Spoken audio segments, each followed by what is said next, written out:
अतिवृष्टीग्रस्त शेतकऱ्यांसाठी काँग्रेसकडून बेसन पिठलं भाकरी आंदोलन. राज्य सरकारविरुद्ध परभणी जिल्हाधिकारी कार्यालयासमोर तीव्र निदर्शने.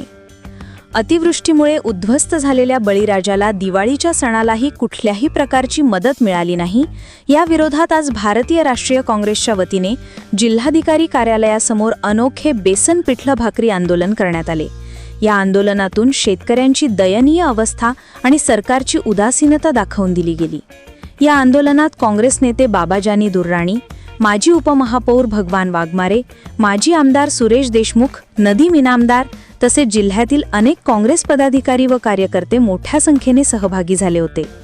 आंदोलनादरम्यान कार्यकर्त्यांनी प्रतिकात्मक स्वरूपात पिठलं भाकरी खाऊन सरकारविरोधात घोषणाबाजी केली. नेत्यांनी सांगितले की राज्य सरकार केवळ घोषणांवर भर देत आहे, पण प्रत्यक्षात शेतकऱ्यांना मदत मिळत नाही.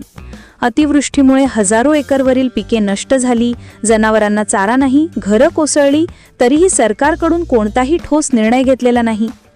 काँग्रेस नेत्यांनी मागणी केली की अतिवृष्टीग्रस्त शेतकऱ्यांना तातडीने आर्थिक मदत, कर्जमाफी, अन्यथा आंदोलन अधिक तीव्र करण्यात येईल असा त्यांनी इशारा दिला. या बेसन पिठलं भाकरी आंदोलनातून काँग्रेसने राज्य सरकारच्या शेतकरी विरोधी भूमिकेचा निषेध नोंदवत दिवाळी सणातही शेतकऱ्यांच्या दुःखाची